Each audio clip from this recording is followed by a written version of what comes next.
Belgrade, Yugoslavia, March 1948. Josip Broz Tito held the latest letter from Moscow, his weathered hands steady despite the implicit death sentence contained in its carefully worded diplomatic phrases. Outside his office window, the streets of Belgrade hummed with post-war reconstruction, citizens rebuilding a nation they believed was a loyal Soviet ally. Inside, the Marshal of Yugoslavia contemplated something no communist leader had ever attempted and lived to tell about: saying no to Joseph Stalin. The letter was the fifth in an escalating series of accusations. Moscow claimed Yugoslav intelligence was infiltrated by Western spies.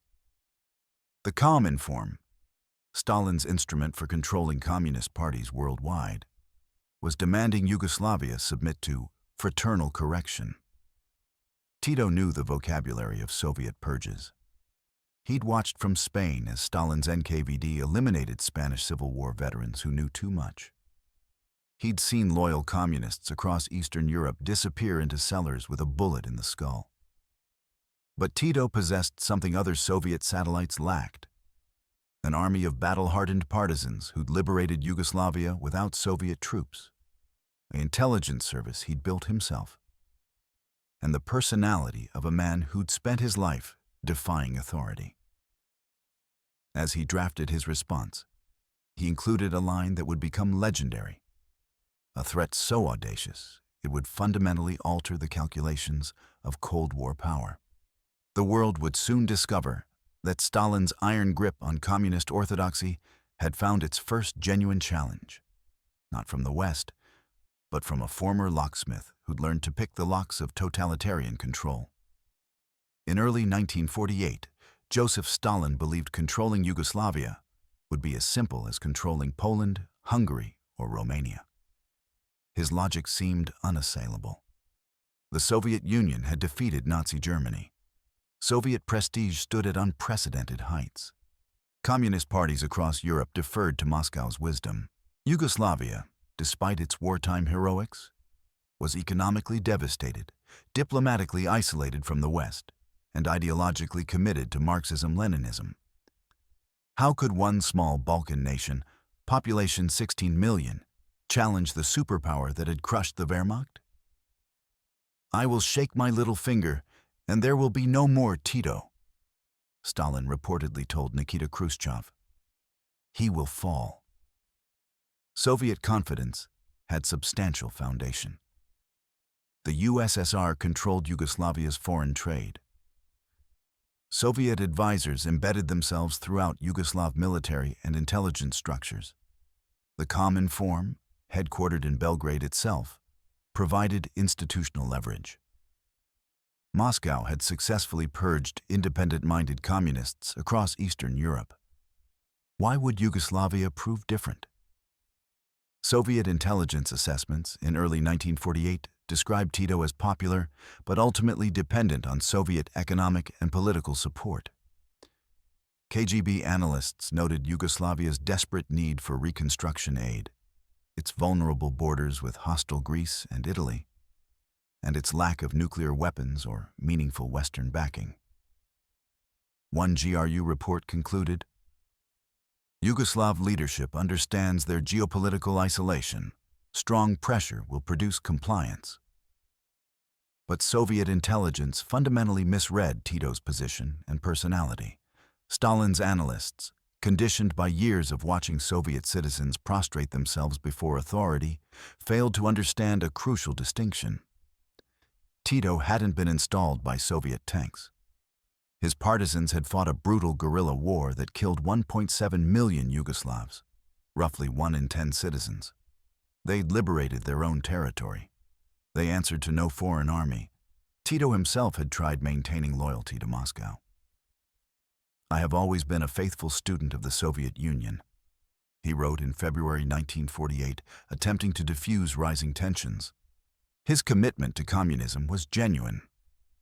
He'd spent years in Soviet prisons in the 1930s precisely because he was so committed to the party that he kept returning despite the danger. Yet Tito also possessed a survival instinct, honed by decades of underground revolutionary work. He'd operated in the Habsburg Empire's police state, survived Stalin's purges of foreign communists in Moscow, commanded partisan forces against overwhelming Nazi superiority, and navigated the ethnic powder keg of Yugoslavia's 6 republics. He knew when to bend and when to stand firm. Western intelligence agencies initially viewed the Stalin-Tito tension as political theater. A CIA assessment from March 1948 concluded, reported difficulties between Moscow and Belgrade likely represent internal communist maneuvering rather than genuine split. Tito's communist credentials and Yugoslavia's isolation make break with USSR implausible. The Americans and British, still processing the full implications of Soviet expansion across Eastern Europe, couldn't imagine a communist state genuinely defying Moscow.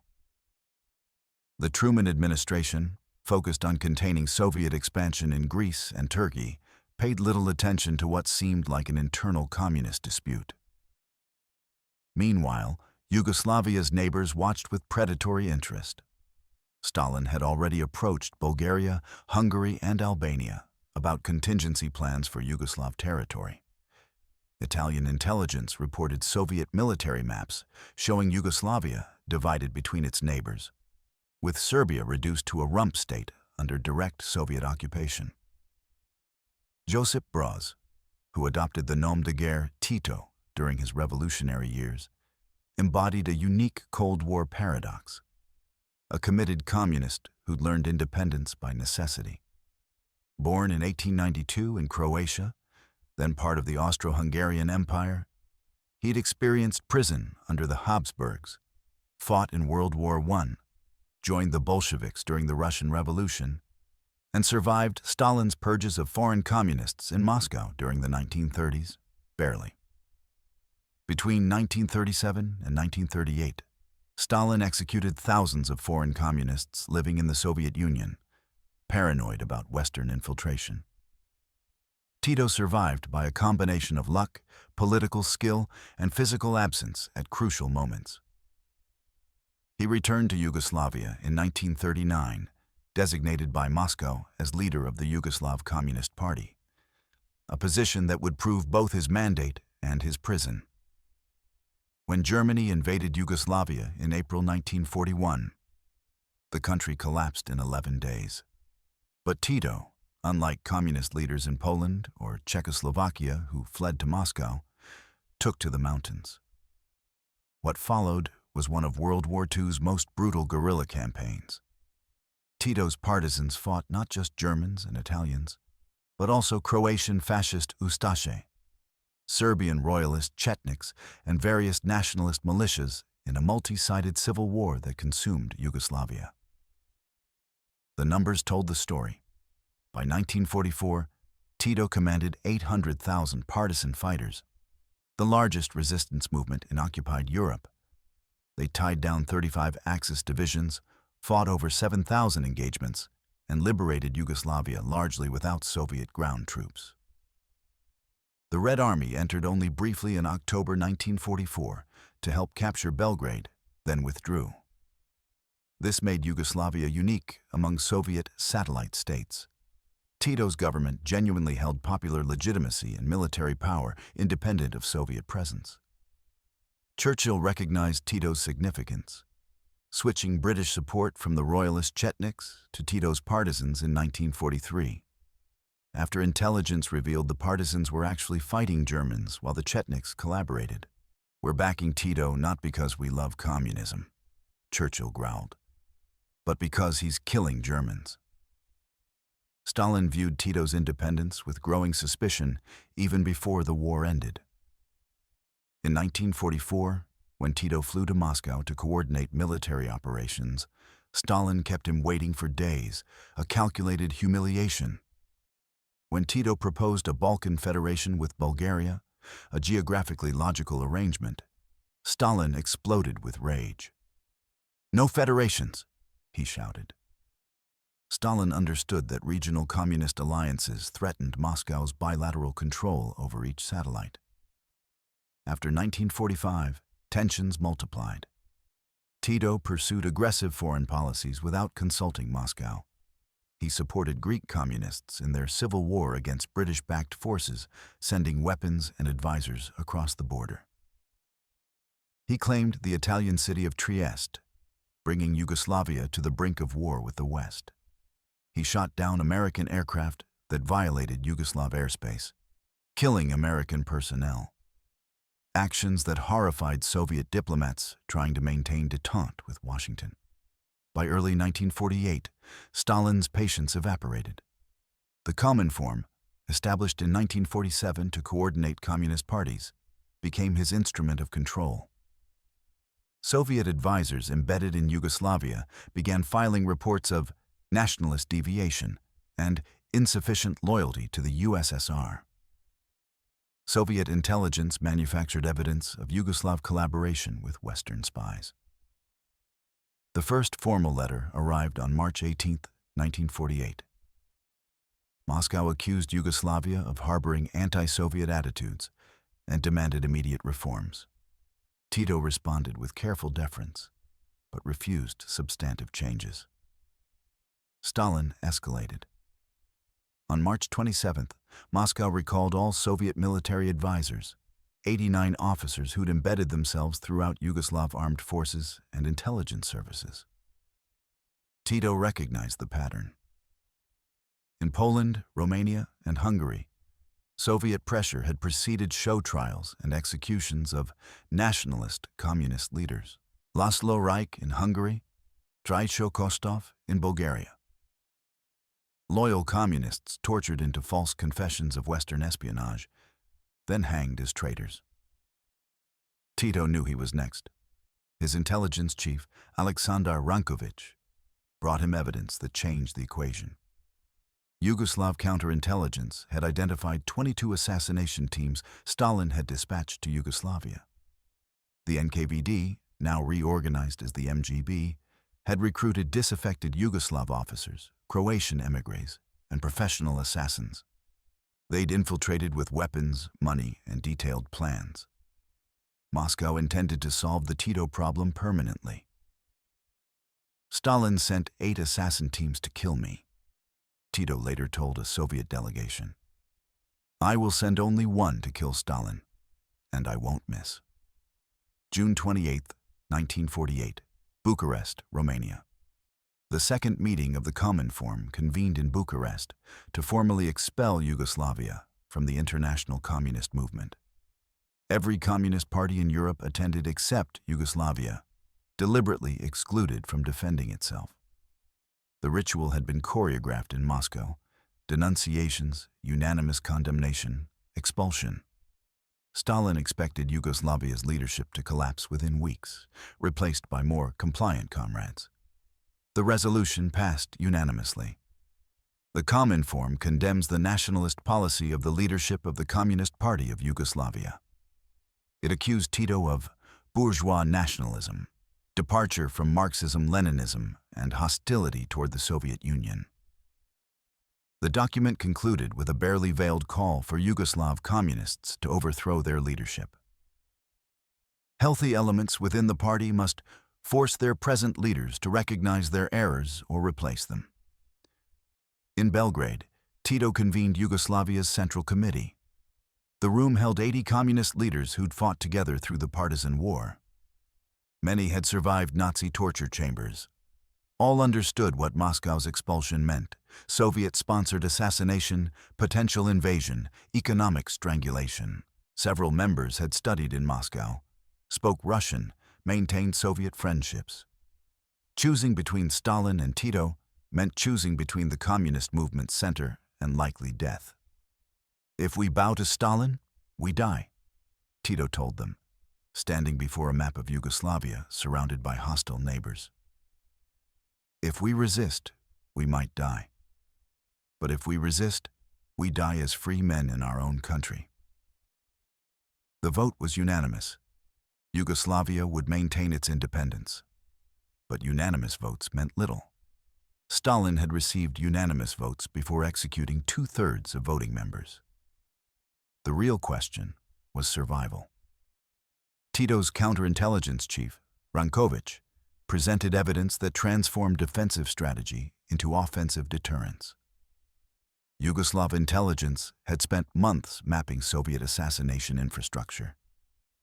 They'd identified safe houses in Belgrade, Vienna, and Trieste. They'd turned several NKVD agents, extracting detailed information about Moscow's plans.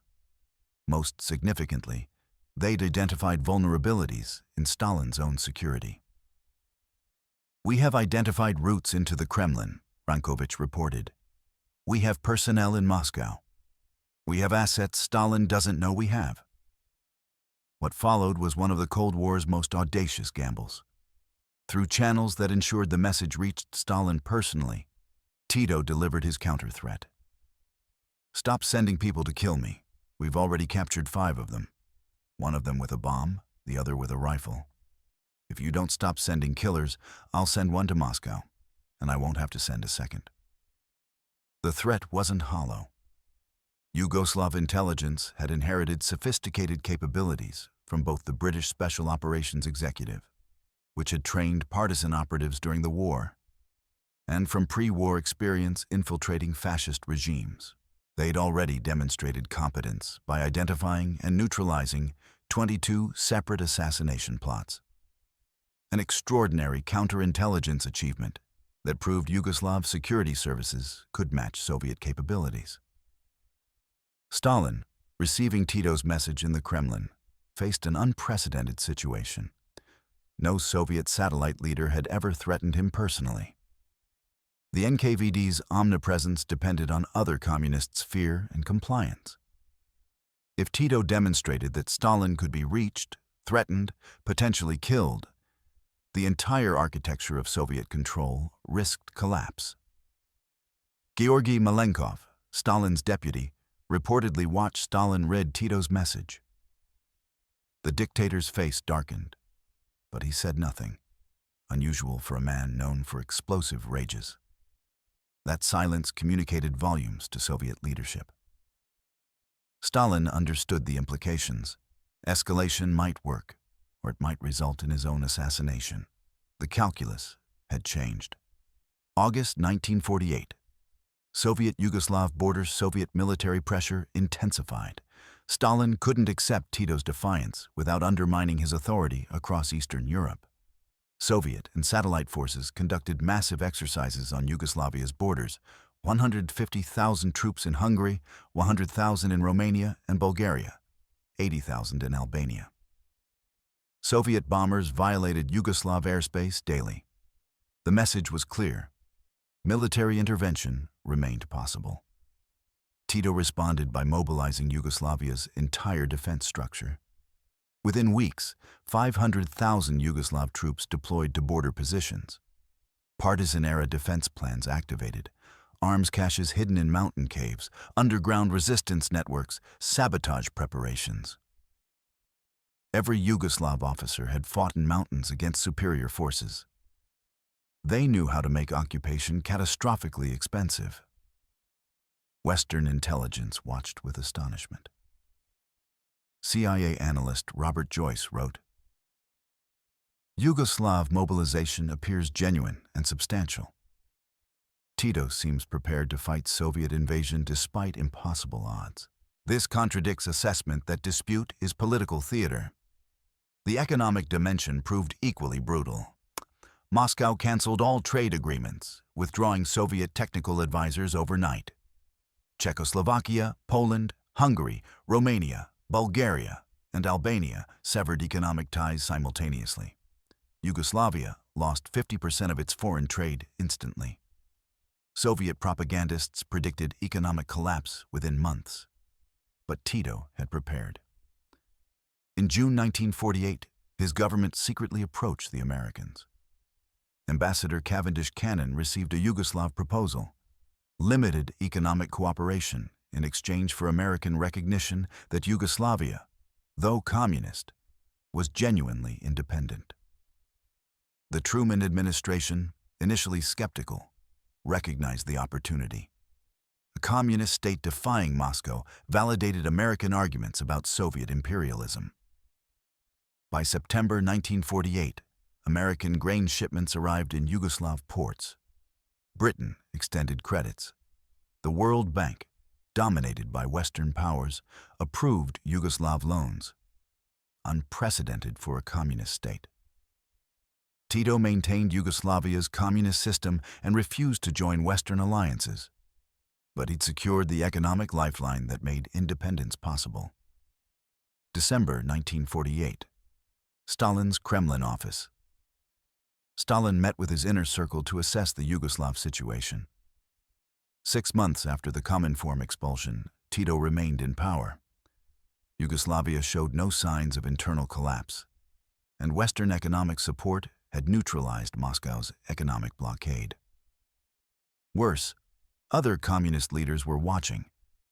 If Tito survived, Stalin's absolute authority faced systematic challenge. "How many assassins have we sent?" Stalin asked. 17 teams. Lavrenti Beria, chief of Soviet intelligence, reportedly answered. "The Yugoslavs have captured or killed them all." Stalin understood he faced a unique problem. Military invasion risked war with the West.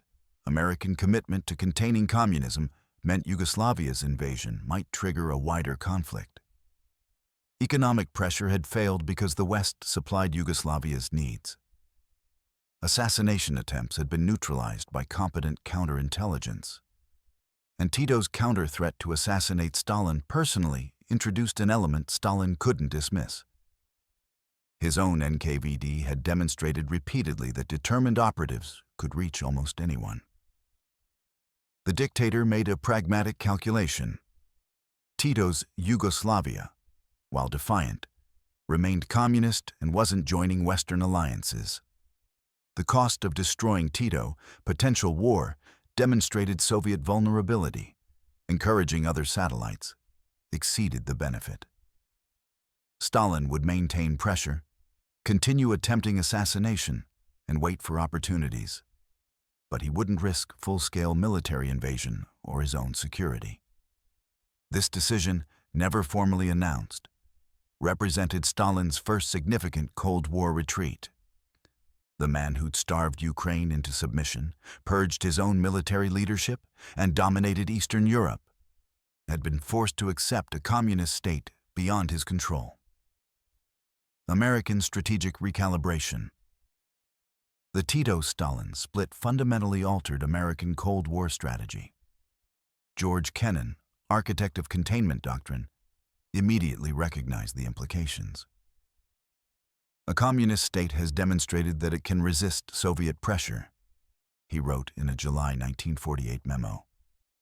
"This creates opportunities for exploiting fissures in the communist bloc we previously thought impossible." The Truman administration initiated what became the wedge strategy, supporting independent communist regimes to fragment Soviet control. By December 1948, the U.S. had extended $20 million in credits to Yugoslavia. By 1951, that figure reached $150 million in economic aid plus military assistance. Congress passed the Yugoslav Emergency Relief Assistance Act in 1950, making Yugoslavia the first communist state to receive Marshall Plan-style aid. This required ideological gymnastics. Dean Acheson, Truman's Secretary of State, testified to skeptical senators, "We are not supporting communism. We are supporting national independence against Soviet imperialism. The Yugoslav people deserve recognition for resisting totalitarian domination, regardless of their economic system." American military planning shifted. NATO, established in 1949, developed contingency plans for defending Yugoslavia against Soviet invasion. U.S. intelligence began sharing certain information with Yugoslav counterintelligence, an unprecedented cooperation between a communist state and Western intelligence services. The CIA established Station Belgrade, tasked with maintaining liaison and monitoring Yugoslav-Soviet relations. The Yugoslav model influenced American thinking about China after Mao Zedong's 1949 victory. If Tito could defy Stalin, might Mao eventually clash with Moscow? This question would dominate American Asia policy for decades, ultimately contributing to Nixon's opening to China in the 1970s. Soviet counter-strategy Stalin responded with a vicious campaign to ensure no other satellite followed Yugoslavia's example. Between 1949 and 1952, Soviet-orchestrated purges swept Eastern Europe. Laszlo Rajk in Hungary, Traicho Kostov in Bulgaria, Rudolf Slansky in Czechoslovakia, all executed as Titoist traitors in show trials that extracted false confessions of Yugoslav espionage. Soviet propaganda intensified. Pravda published hundreds of articles denouncing Tito as a fascist, Western agent, and enemy of the working class. Soviet historians rewrote World War II histories, minimizing partisan achievements and crediting Soviet forces with liberating Yugoslavia. The KGB produced forged documents proving Tito had collaborated with the Gestapo, crude fabrications that fooled nobody but maintained pressure. Moscow established the Balkan Cominform Bureau, headquartered in Bucharest after Belgrade's expulsion, specifically to coordinate anti-Yugoslav activities. The Bureau trained émigré Yugoslav communists for infiltration missions, broadcast anti-Tito propaganda, and prepared contingency plans for a government in exile. Soviet military pressure continued. Warsaw Pact exercises regularly rehearsed Yugoslav invasion scenarios. Soviet forces in Hungary and Romania maintained permanent states of readiness near Yugoslav borders. The message was constant. Defiance would be tolerated only while invasion remained impractical. Yugoslav survival strategy. Tito transformed Yugoslavia into a defensive fortress while maintaining ideological independence. Military doctrine centered on total national defense. Every citizen trained for partisan warfare, arms caches hidden throughout the country, plans prepared for underground resistance if invasion occurred. By 1952, Yugoslavia maintained a standing army of 550,000 with reserves of 3 million in a population of 16 million, one of the highest military-to-population ratios globally. Economic adaptation proved equally crucial. Yugoslavia couldn't depend entirely on Western aid without compromising independence. Tito's government developed market socialism, worker self-management combining socialist ownership with market mechanisms. Western economists studied Yugoslav experiments as possible third way between capitalism and Soviet central planning. Diplomatically, Tito pioneered the non-aligned movement, recognizing that dozens of newly independent African and Asian nations wanted neither Soviet nor American domination. The 1955 Bandung Conference brought together 29 African and Asian nations. Tito attended as the only European leader, establishing Yugoslavia as a bridge between Cold War blocs. By 1961, when the first non-aligned movement summit convened in Belgrade, Tito had positioned Yugoslavia as a leader of nations rejecting both superpower alliances. Yugoslav intelligence evolved into one of the Cold War's most sophisticated services. Having defeated 22 Soviet assassination attempts, they developed expertise in counterintelligence, defensive security, and offensive operations. They maintained networks throughout Eastern Europe, recruited Soviet diplomats and intelligence officers, and shared selected information with both Western and Third World intelligence services, playing Cold War sides against each other to maximize Yugoslav security. Stalin's death and after. When Stalin died in March 1953, Yugoslav-Soviet relations entered a new phase. Nikita Khrushchev, consolidating power, recognized that Stalin's Yugoslav policy had failed catastrophically. In 1955, Khrushchev traveled to Belgrade, a humiliating reversal for the Soviet leadership. At the airport, Khrushchev blamed Stalin. "We sincerely regret what happened and resolutely reject the things that occurred one after another during that period."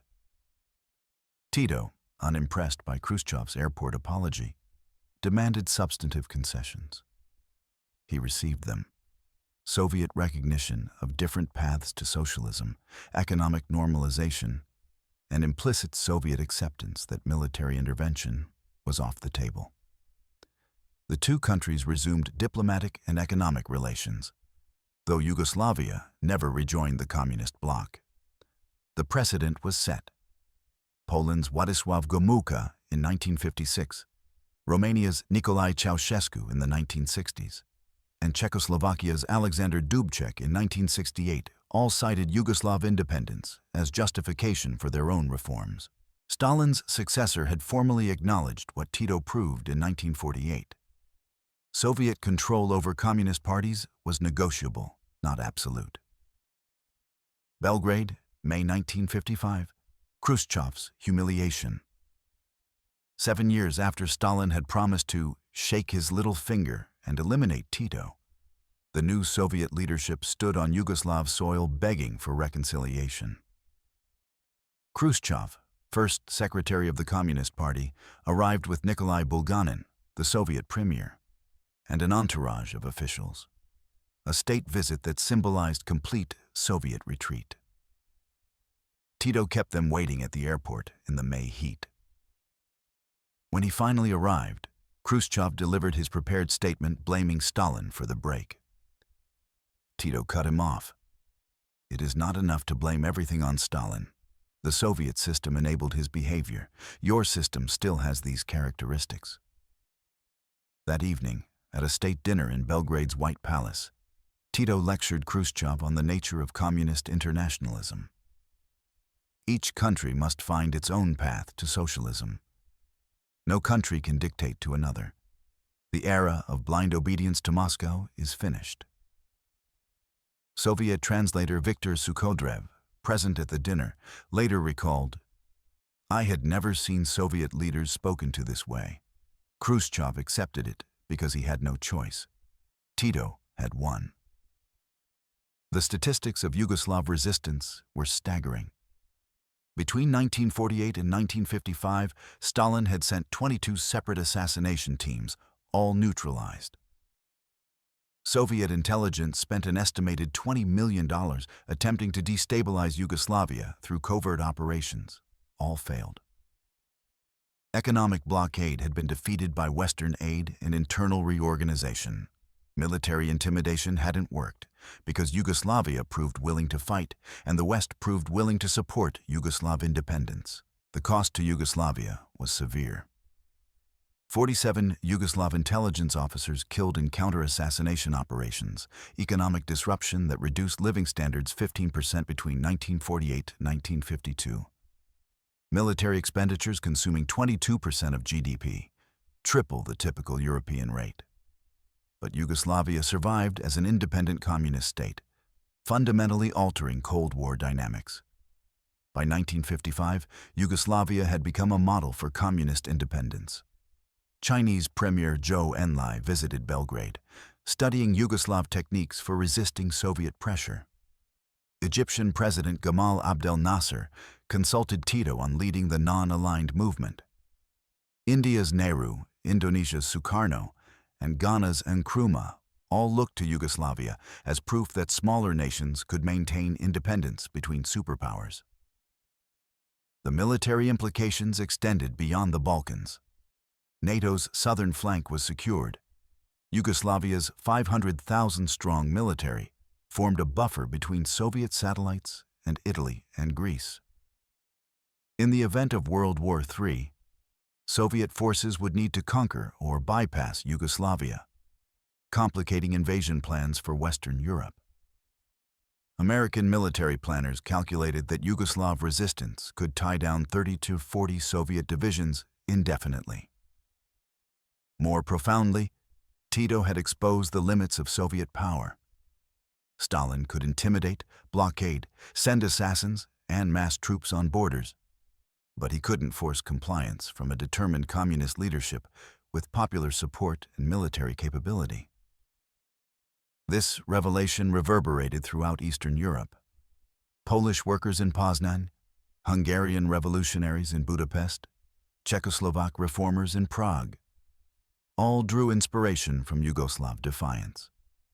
even when their own resistance ended in Soviet tanks crushing reform. The psychological impact on the Soviet leadership proved equally significant.